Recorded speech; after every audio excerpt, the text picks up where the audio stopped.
There's a reason veteran historians and hardcore survivalists keep coming back to old-world preservation.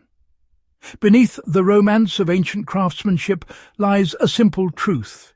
Our ancestors had to make food last without electricity, chemicals, or stainless steel machinery. They didn't just succeed. They created preservation systems so effective that many can still outperform a modern freezer when it comes to flavour, longevity and reliability.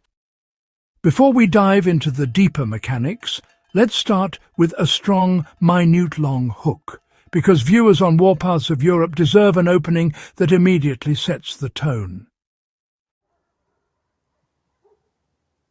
When we talk about old-world food preservation, we're not talking about quaint nostalgia or museum curiosities.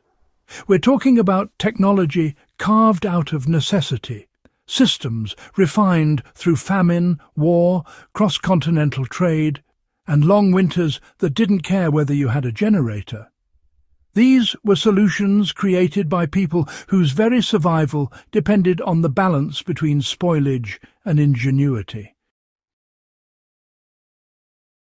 Some of these methods are so low cost and so efficient that if you put them next to a freezer during a prolonged blackout, you'd probably bet your life on the ancient method instead. That's why this topic belongs here on Warpaths of Europe. It's history you can still use. You know, it's knowledge that can turn a simple homestead, an apartment balcony, or even an off-grid shelter into a self-reliant food system. And, perhaps most importantly, it's a reminder that the past isn't dead. It's a toolkit just waiting to be reopened. Why simple salt preservation still outperforms modern freezing in long-term stability. Salt isn't glamorous, but honestly, it's the backbone of old-world preservation. The Greeks used it to stabilize fish for sea voyages. Medieval Europeans relied on salt-packed barrels to store everything from pork to freshwater fish. Even Roman armies marched with salted rations that outlasted entire campaigns. What makes this method powerful is that salt doesn't rely on a grid or a compressor. It relies on osmosis. By pulling moisture out of the food, it creates an environment where spoilage bacteria simply can't function.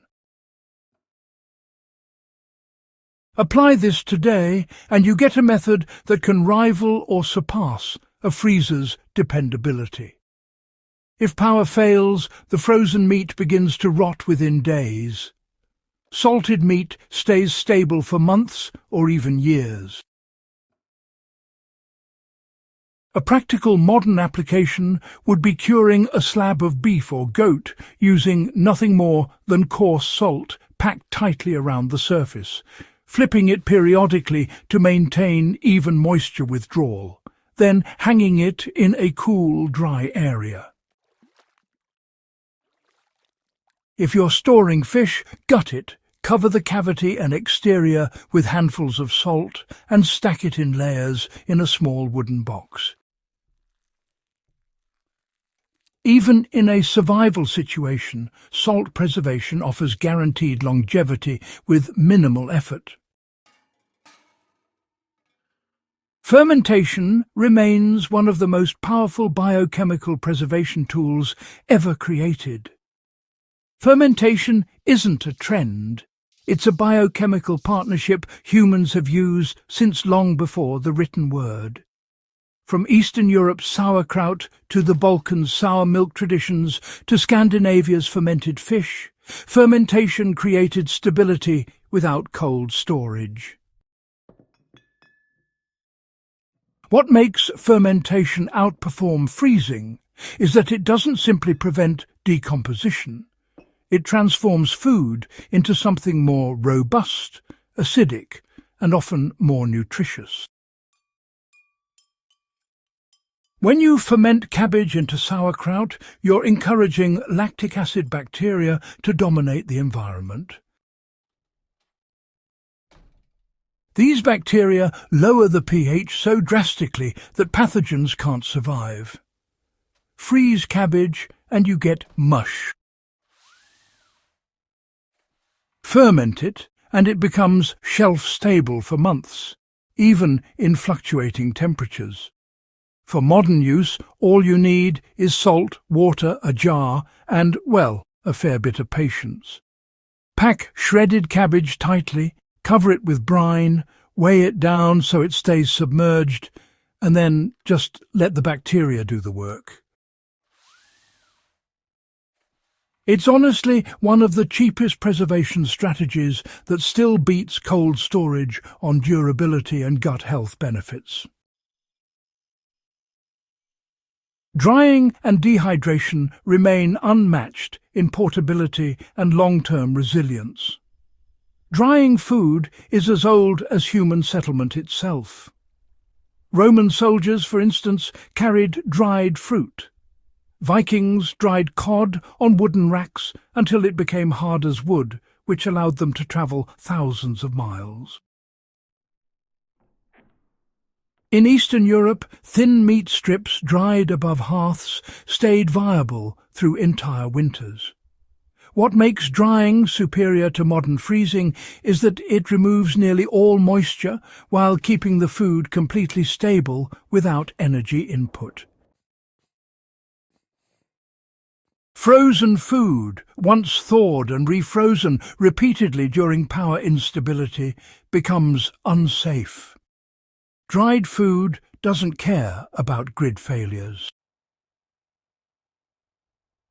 You can apply drying today without a dehydrator. Sun drying works in dry, warm climates.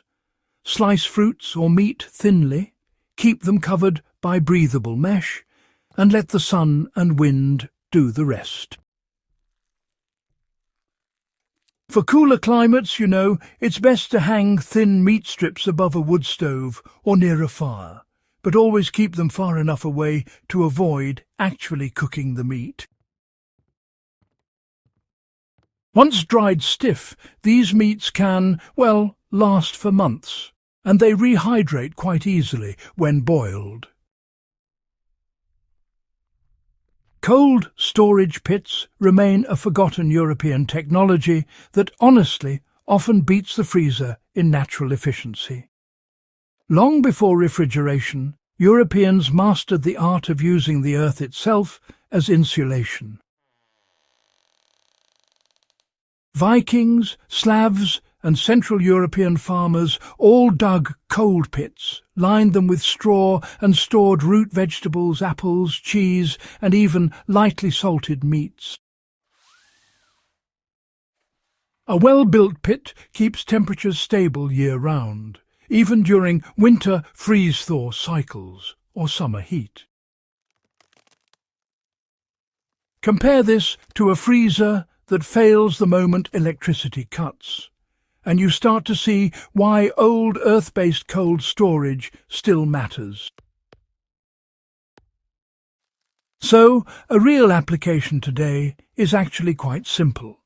Just dig a pit about a metre deep, line it with gravel for drainage, place wooden slats or stone on top, and then, layer straw between your produce to keep the airflow going. This method, honestly, costs nothing but your time and can store carrots, beets or potatoes for, half a year or even more, with no electricity whatsoever.